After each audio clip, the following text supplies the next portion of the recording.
guess what? You agree to a contract. I mean, you and I are partners and everything's fantastic, but what if I die? You can say that then you have to pay 100,000 even if there's no damage. Hej och välkomna, or hi and welcome as we say in English.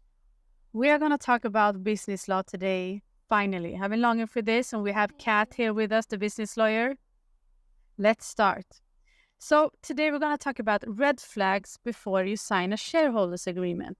So we're going to talk about how to negotiate before a shareholders agreement and what you should think of. Very important. It's a big agreement. Yeah. So what is the first thing you should think about? Well, let's take it from the top. What is a shareholders agreement, right? Yes. Yeah. That is an agreement between all or some, but hopefully all of the shareholders in the company. And you might wonder, do you need one? No. You don't? I mean, if it's mandatory. Yeah. Okay. It's not. It's not a legal requirement. But what it does, it's kind of future-proofs the company, the cooperation, the governance of the company. So it's kind of an insurance that when you're still happy and in agreement and everything's rosy, you agree upon what will happen in the future. How will you make decisions? How will the economics be divided and so forth? So that's why it's really, really helpful to have a shareholders agreement. Okay. I can also add that if we agree on the shareholders agreement today, that says that, I mean, what happens if I die? I mean, you and I are partners and everything's fantastic, but what if I don't show up? I die. And then in the shareholders agreement, you might agree that you should then be entitled to buy back the shares. And the ones inheriting from me will instead get money. So it's also good to remember that it's not set in stone. It is not like a law that you have to follow it in the future. If all of the shareholders agree to do something else, that's completely fine. But if you are not in agreement, then you will have that to lean back on so that the company that is not held up. So it's not like a lock where you cannot move forward. So that's why it's really helpful to have. Okay, thank you. The shareholders agreement. So what should we think of before signing it? Yeah, an agreement? To watch out for. In particular, if you're bringing on an investor or somebody who's more dominant or somebody who's drafted the shareholders agreement, then watch out for board positions. If somebody demands a board position, is that fair and reasonable? If a major shareholder wants it, perhaps that's okay, but perhaps you should qualify it so it's only okay as long as that shareholder holds at least 25%. So that if he does not participate in future rounds, then he will no longer be entitled to a board position. And you as a founder, you might always want to be sure that you have a board position, even if your ownership is pushed down with every new funding round. So that's number one. Number one. Information rights. That can be very burdensome. If all shareholders have information rights, it can be time-consuming, resource-consuming. So you can put in and that it's on the expense of the one requesting the information. And also, if everybody has information rights, that can be a risk. Because it can be confidential information, it can be hard to safeguard trade secrets if everybody needs to have it all the time. So it might seem harmless, but really it's not. But can you give an example of an information? Imagine that somebody can require information about future funding rounds. Okay. And that can be extremely sensitive. You might be in negotiations with a publicly traded company. You might not want to spread that to everybody. You might not be able to due to confidentiality in the term sheet. So that's why. Okay, thank you. That is also governance, reserved matters. What does that mean? That's something to really watch out for. Okay. That means that specific decisions will require the specific shareholder or a specific qualification like the 3 major shareholders need to give okay, they have a veto on it. Mm-hmm. And that can be super sensitive because it can be replacing the CEO, doing a new share issue, doing a major change in the business operations or the business plan. It can be anything. It can be really long. And whomever has reserved matters has an incredible power over the company. So that's why not everybody has it. Yeah. And you as a founder, you will want to keep it as long as possible. And of course, if a really powerful investor comes in, they will demand it. But make sure, because it is a red flag, that you walk through it and you see who, why, and what. Okay.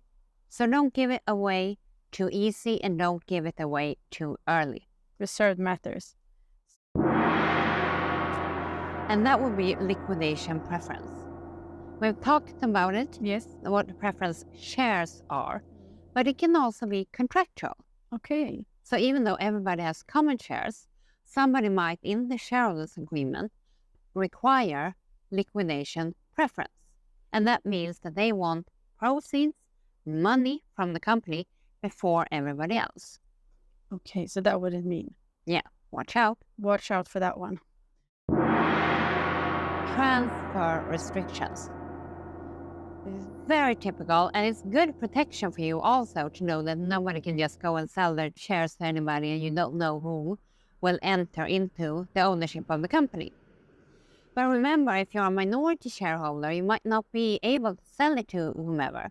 You might need consent, or there will be a right to first refusal, and that means that you first have to offer the shares to the other shareholders before you go and sell it to somebody else. And if you miss that and sell it to somebody else, you'll be in breach of contract, and that can be costly. So make sure you understand what transfer restrictions and are they reasonable. Okay. That will be if there's liquidated damages.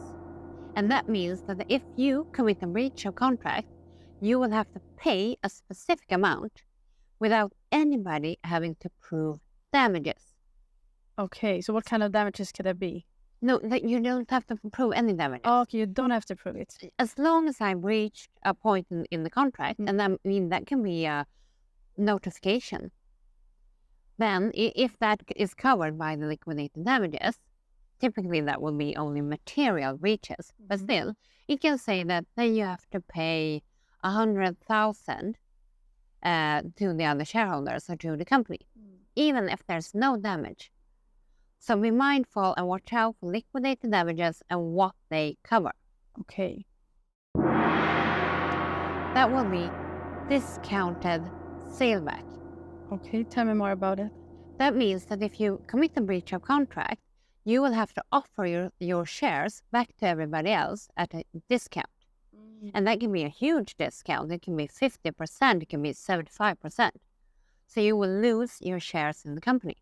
Okay. So make sure you understand it, you understand when it kicks in, the valuation, and what the risks are that you will end up in a breach of contract, of course.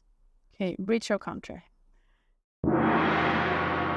That will be if you, as a founder or any shareholder even, is under a non-compete and non-solicitation. So that can be really, really sensitive, in particular if you're only a shareholder. So then you might want to push back on that. You don't want it. But also remember that it's kind of reasonable if you as a founder, you're not allowed to go to a competing business. But remember, you can be a shareholder, but not employed. And if you're not employed, you will want another work. And you want that in the area of your expertise. So you want to understand what's that competing business and what is being engaged in the competing business. Because some shareholders' agreement have it even being if you invest in another company within the same industry. So they can be very far-reaching. Okay. So red flag. Red flag. Yeah. And that is pro-rata participation. And you want that in. So the red flag if it's not in. If it's not in. Yeah. Okay. Because that means that any new funding round, new share issue, you have a right to participate proportionate to your ownership. So if you either own 10% today, and we do a new share issue, you have a right to invest in 10% of those shares. So your ownership of the company will not get diluted. If you do not have the pro-rata right, then you might see your ownership get diluted, and it might even be a down round. So that's why it's important to have it. And that is a sensitive topic. It is. Prenup. Many shareholders' agreement will have a demand that you have a prenup. So that if you're in a divorce, you will still remain the owner. And that might not be okay for you for religious reasons, for ethical reasons. And it might also be a bit unfair if somebody's owning if I own through a holdco and you don't address me as the ultimate shareholder, but you own in person and you're religious and you really don't want to have a prenup. So that's kind of a sensitive issue, and there can be workarounds we have to ensure that in case of a separation, you're still the owner of the shares. So you might not need to have that prenup requirement. So, and that's a red flag, because if there's a prenup requirement and you do not have it, guess what? You're in breach of contract. And then you might end up in the liquidated damages, or you need to sell them back your shares to a discount. So red flag. So now we talked about red flags that you should think before you sign a shareholders agreement. And we're happy to dig down through each of them because they're all complex and they all deserve their own episode. Yes. I'm a lawyer, but of course, I love them. Yeah, but we could talk about this for a long time. It's important. Because it's always something that you could just repeat. It's important things. And remember, this is your baby. This is your company. Your time and effort. So what happens in the ownership structure, and you should not be afraid to bring in a new owner. No. So by having a proper shareholders agreement, you're good to go. And that's why we are doing this. Yeah. Helping out. Create good businesses and help you in the business law world, because it can be very, very difficult. Indeed. So thank you for everything today, and thank you, Kat, for explaining it so well. Thank you. And as she said, if you have any questions or something, just drop them down below. We're so happy to answer. And tell me about your business. Yeah. Thank you so much. Bye. Bye.